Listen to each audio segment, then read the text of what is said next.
Shalom saudara-saudari yang terkasih dalam Kristus Yesus. Renungan kita hari ini yaitu dari kitab Yehezkiel pasal 29 sampai dengan pasal yang ke-32.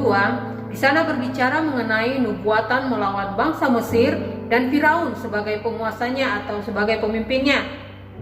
Kita tahu bahwa bangsa Mesir pada masanya adalah bangsa yang kuat, bangsa yang besar dan sangat berkuasa. Pengaruh mereka sangat kuat. Tetapi Tuhan menyampaikan firman-Nya melalui Nabi Yehezkiel. Pasal 29 ayat 8 hingga ayat yang ke-10. Firman Tuhan berkata, oleh sebab itu beginilah firman Tuhan Allah. Sungguh aku mendatangkan pedang atasmu dan melenyapkan manusia dan binatang daripadamu, sehingga tanah Mesir akan menjadi sunyi sepi dan menjadi reruntuhan, dan mereka akan mengetahui bahwa akulah Tuhan. Oleh karena engkau berkata, sungai Nil aku punya, aku yang membuatnya, maka sungguh aku menjadi lawanmu dan lawan anak-anak sungaimu, dan aku akan membuat tanah Mesir menjadi reruntuhan dan menjadi sunyi sepi, mulai dari Migdol sampai Siena, bahkan sampai perbatasan tanah Ethiopia. Ya, bangsa Mesir begitu bangga dengan kekayaan yang mereka miliki, bangga dengan sungai Nil, bangga dengan kebesaran Raja Firaun, bangga dengan kejayaan mereka.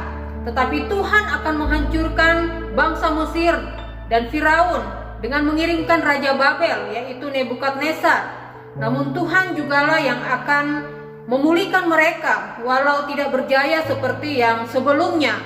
Mereka akan dibuat menjadi kerajaan yang lemah. Tujuan Tuhan adalah agar mereka mengetahui bahwa Dia adalah Tuhan. Di pasal-pasal ini berulang kali Tuhan menyampaikan bahwa mereka akan mengetahui akulah Tuhan. Tujuan Tuhan tidak lain dan tidak bukan adalah agar mereka mengetahui, agar mereka sadar bahwa Tuhan Dialah yang tertinggi. Dia yang lebih berkuasa dari segala apapun yang ada di Mesir. Dia yang berkuasa atas kehidupan manusia.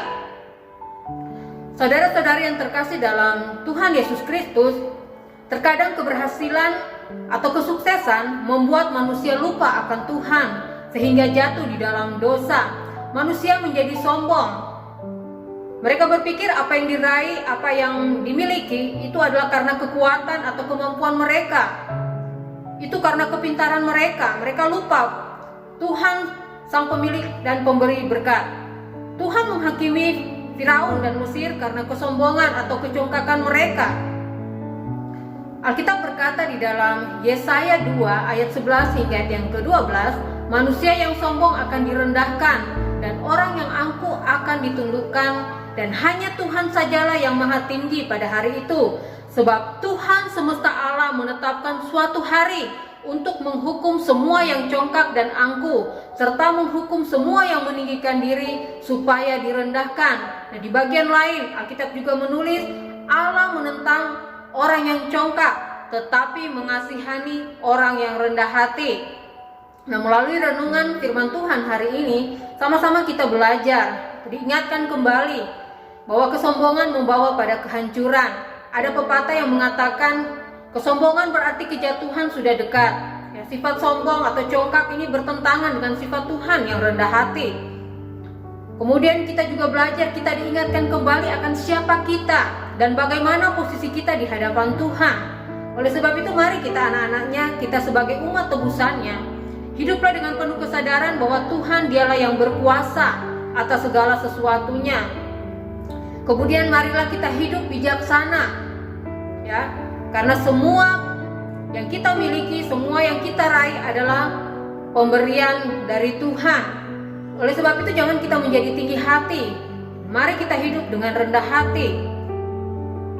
Apa yang Tuhan berikan dalam kehidupan kita, kita kelola untuk kemuliaan Tuhan, bukan untuk kemuliaan diri sendiri.